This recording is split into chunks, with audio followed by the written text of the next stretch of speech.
हमारा टॉपिक है atomic number, mass number, how to represent an element and finding number of neutrons.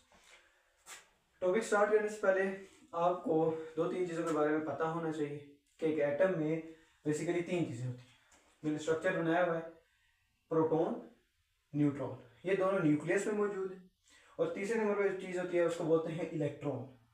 Electrons आप देख सकते हैं न्यूक्लियस के गिर्द रिवॉल्व कर रहे हैं, शेल्स में मौजूद है। बेसिकली ये तीन चीज़ें आपको, इन तीन चीज़ों के बारे में आपको पता होना चाहिए। अब हम देखते हैं एटॉमिक नंबर कौन सा नंबर होता है, कैसे पता चलता है। इस एटॉमिक नंबर को देख के हमें एटम के बारे में क्या क्या इंफॉर्मेशन मिलती है। तो स्टार्ट करते हैं एटॉमिक नंबर के बारे में। एटॉमिक नंबर की अगर मैं डेफिनेशन लिखूं तो मैं इसकी डेफिनेशन लूंगा number of proton, number of proton present in nucleus, present in nucleus. कि न्यूक्लियस में, ये आपको न्यूक्लियस नजर आ रहा है। अब इसमें जितने भी प्रोटॉन्स प्रेजेंट हैं इसको हम क्या बोलते हैं, इसको हम इसका एटॉमिक नंबर बोलते हैं।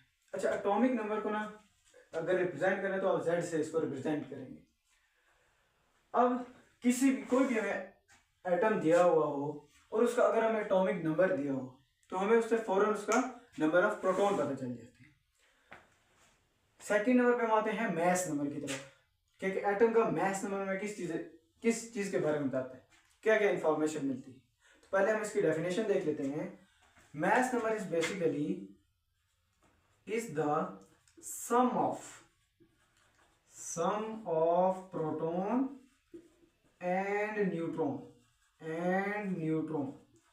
प्रोटॉन और न्यूट्रॉन का सम अगर हम करते हैं, सम का मतलब होता है प्लस करना, सम का मतलब प्लस करना।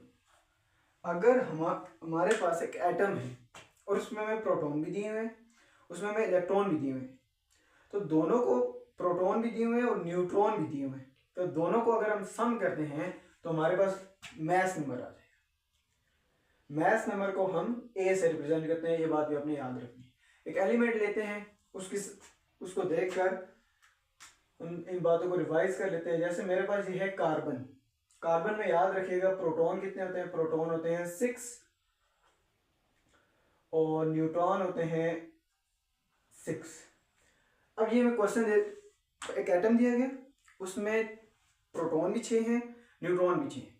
क्वेश्चन हमारा ये है कि इसमें आप बताएं कि इसका एटॉमिक नंबर क्या है और इसका मैस नंबर क्या है। बड़ा आसान सा क्वेश्चन है। हमने देखा कि एटॉमिक नंबर क्या होता है, नंबर ऑफ प्रोटॉन। जितने प्रोटॉन होंगे वही उसका एटॉमिक नंबर होगा। तो इसका मतलब कार्बन का एटॉमिक नंबर क्या है, एटॉमिक नंबर इसका 6 है, क्योंकि इसमें 6 ही प्रोटॉन मौजूद है। अब हम आ जाते हैं इसके मैस नंबर की तरफ। तो मैस नंबर की डेफिनेशन थी, आपने प्लस करना है किस चीज को, प्रोटॉन को और न्यूट्रॉन को। तो हमारे पास इसका मैस नंबर कितना बनेगा, 6 + 6, जो कि हमारे पास 12 बन रहा है। इस तरह से आपको एटॉमिक नंबर और मैस नंबर निकालने आने चाहिए अगर आपको प्रोटॉन और न्यूट्रॉन दिए जाए। तो यहाँ पर एक फार्मूला बन जाता है मैस नंबर का। अगर मैथमेटिकल फॉर्म में लिख दूं, A = number of proton plus number of neutron. ये फार्मूला भी याद रख लीजिएगा, फार्मूला बड़ा सिंपल सा है। अब ए इसमें क्या चीज शो कर रहा है, ए शो कर रहा है मैस नंबर। मैस नंबर किसके इक्वल होता है, प्रोटॉन, जितने भी प्रोटॉन मौजूद है और जितने भी न्यूट्रॉन मौजूद है, दोनों को अगर जमा किया जाए तो हमारे पास मैस नंबर बन जाता है। अब आते हैं हम एक एलिमेंट को हमने रिप्रेजेंट कैसे करना है। मतलब एक कोई भी, जैसे हमारे पास एटम है कार्बन, तो हम इस कार्बन का एटॉमिक नंबर कैसे शो करेंगे, मैस नंबर कैसे शो करेंगे। तो मैं कोई भी एलिमेंट लेता हूँ, फर्स्ट नंबर में एक्स ले लेता हूँ, मेरे पास एक एलिमेंट है एक्स,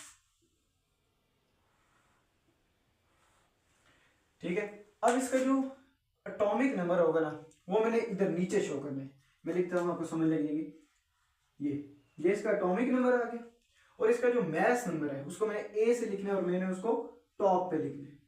तो बेसिकली कोई भी आपके पास एलिमेंट होगा, जैसे कार्बन है तो कार्बन का एटॉमिक नंबर क्या है, 6, तो 6 को आपने इधर लिखना है। इसका मैस नंबर क्या है, 12, तो 12 को आपने इधर लिखना है। इस तरह से आपको एटॉमिक नंबर पता होना चाहिए, मैस नंबर पता होना चाहिए।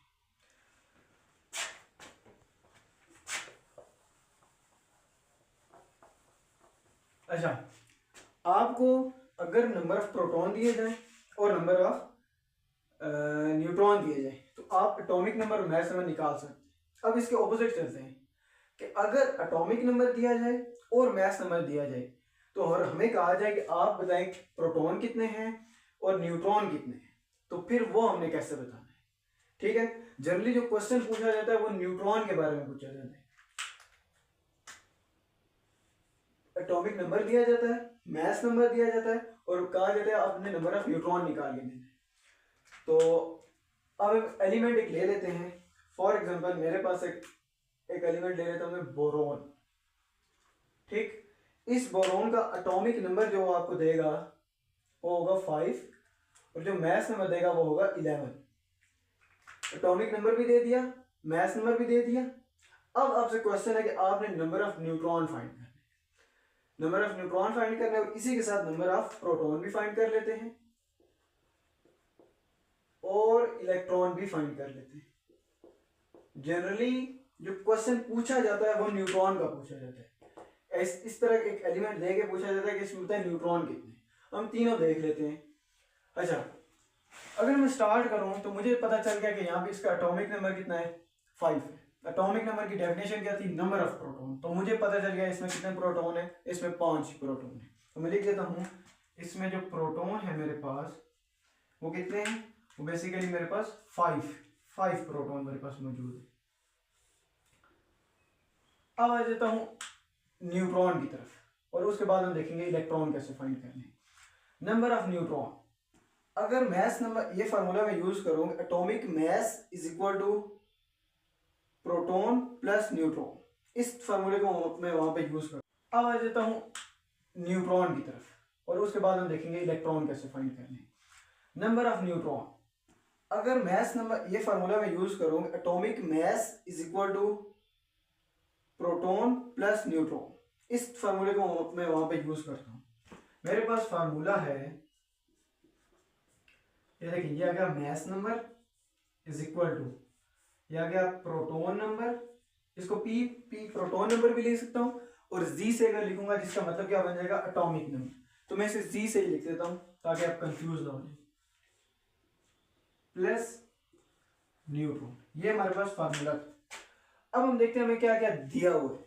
हमें क्या एटॉमिक नंबर दिया हुआ है, ये एटॉमिक नंबर है, बिल्कुल दिया हुआ है, 5 है। क्या हमें मास नंबर दिया हुआ है, बिल्कुल दिया हुआ है, 11 है। तो जो चीजें मुझे दी हुई है हम इस फार्मूले में पुट कर देता हूँ। ए की वैल्यू क्या है, ए की वैल्यू 11 इज इक्वल टू जी की वैल्यू क्या है, 5 प्लस न्यूट्रॉन अपनी जगह है। अब ये देखें, ये 5 इसके साथ क्या है, यहाँ पे प्लस, इस साइड पे आ गया तो ये क्या बन जाएगा, नेगेटिव बन जाएगा। तो मेरे पास न्यूट्रॉन उधर ही रहेगा, is equal to 11 minus 5 n is equal to 6। तो हमने न्यूट्रॉन नंबर निकाल लिए, कितने हैं, 6 हैं। प्रोटॉन नंबर कितने थे, 5। न्यूट्रॉन नंबर कितने हैं, 6। अब ये तो मैंने लेंथी करके निकाला ना, आपने शॉर्टकट आपको पता होना चाहिए। जब भी आपको इस तरह एक एलिमेंट दिया जाए और आपसे कहा जाए कि आप बताएं इसमें न्यूट्रॉन कितने, तो आपने सिंपल मास नंबर में से एटॉमिक नंबर को माइनस कर देना है। सिंपल सा है, मास नंबर में से एटॉमिक नंबर को माइनस करने से हमें क्या मिल जाता है, हमें नंबर ऑफ न्यूट्रॉन मिल जाते हैं। फार्मूला लिख लीजिए, नंबर ऑफ न्यूट्रॉन, अगर आपने न्यूट्रॉन नंबर निकालने हैं, number of neutron is equal to atomic mass.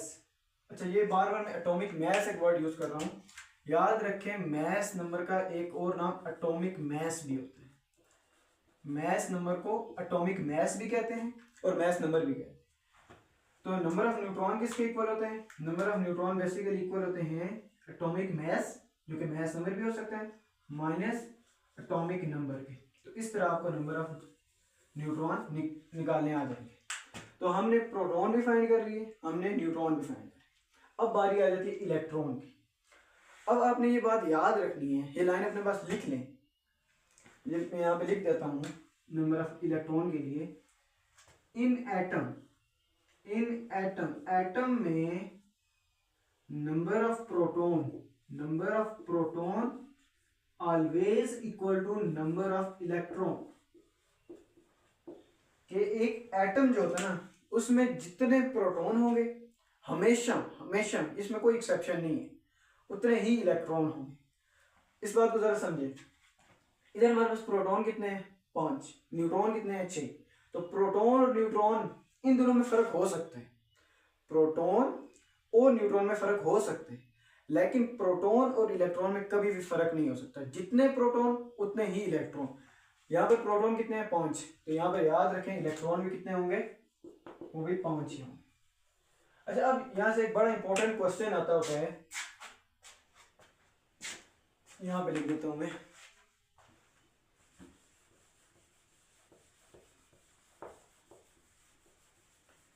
Question आता है an atom is electrically neutral, electrically neutral. एक एटम न्यूट्रल होता है, आपने इस बात को बताना है कि एटम कैसे न्यूट्रल होता है। तो सबसे पहले आप ये समझ लें कि न्यूट्रल किसे कहते हैं। अब अगर यहाँ पे मैं एक एटम का दोबारा से एक स्ट्रक्चर ड्रा करूं, तो यहाँ पे क्या चीज मौजूद है, प्रोटॉन, यहाँ पे क्या चीज मौजूद है, इलेक्ट्रॉन। न्यूट्रॉन से हमारे कोई लेना देना नहीं है, या न्यूट्रॉन भी लिख ही देता हूँ, यहाँ पे न्यूट्रॉन है। अब प्रोटॉन के ऊपर चार्ज कौन सा होता है, जो प्रोटॉन होता है हमारे पास, इसके ऊपर चार्ज होता है प्लस का। प्रोटॉन के ऊपर कौन सा चार्ज होता है, प्लस का। मैं लिख भी देता हूँ, जो प्रोटॉन है इसके ऊपर पॉजिटिव चार्ज होता है, पी से प्रोटॉन, पी से पॉजिटिव, बस याद रखें। इलेक्ट्रॉन के ऊपर चार्ज कौन सा होता है, इलेक्ट्रॉन के ऊपर चार्ज होता है नेगेटिव। न्यूट्रॉन के ऊपर कौन सा चार्ज होता है, नो चार्ज, इसके ऊपर कोई चार्ज नहीं होता। ठीक है, तो प्रोटॉन के ऊपर चार्ज पॉजिटिव, इलेक्ट्रॉन के ऊपर चार्ज नेगेटिव, ये भी याद रखिएगा, इलेक्ट्रॉन के ऊपर नेगेटिव चार्ज होता है। अब चार्ज पता चल गया कि प्रोटॉन के ऊपर पॉजिटिव और इलेक्ट्रॉन के ऊपर नेगेटिव। न्यूट्रल किसे कहते हैं, न्यूट्रल बेसिकली कहते हैं कि जिसके ऊपर कोई भी चार्ज ना हो, जिसके ऊपर कोई भी चार्ज ना हो, उसे हम कहते हैं कि ये न्यूट्रल है।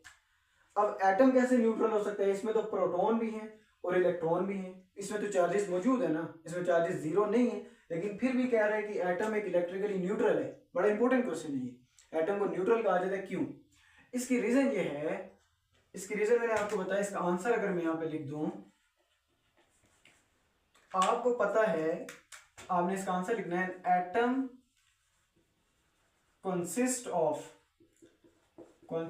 Of equal number of, equal, ये लाइन बड़ी इंपॉर्टेंट है, equal number of proton and electron. जो बात मैंने आपको पहले ही बता चुका हूं, मैंने आपको यहां बताया कि एटम में जितने प्रोटॉन होंगे उतने इलेक्ट्रॉन होंगे। वही बात मैं इसके आंसर में लिख रहा हूँ, atom consist of equal number of proton and electron. फिर आपने लिखना है इसमें कि प्रोटॉन के ऊपर चार्ज पॉजिटिव, प्रोटॉन के ऊपर पॉजिटिव और इलेक्ट्रॉन के ऊपर चार्ज नेगेटिव। इसलिए जो नेट चार्ज बनता है, नेट का मतलब जो टोटल चार्ज बन जाते हैं वो जीरो हो जाते हैं। जैसे मैं आपको समझाऊं, अगर फर्ज कर लेता हूं यहाँ पे मेरे पास 2 प्रोटॉन है, तो यहाँ पे मेरे पास चार्ज क्या बन गया, +2। ठीक, 2 इलेक्ट्रॉन भी होंगे तो मेरे पास चार्ज यहाँ पे बन गया -2। तो +2 -2, मैंने जब इन दोनों को प्लस किया ना, +2 इधर लिखा, -2 इधर लिखा, तो टोटल चार्ज मेरे पास क्या बन गया, 0। इस तरह एक एटम के ऊपर जो टोटल चार्ज होता है वो 0 होता है, इसलिए हम एटम को कहते हैं कि इलेक्ट्रिकली न्यूट्रल है।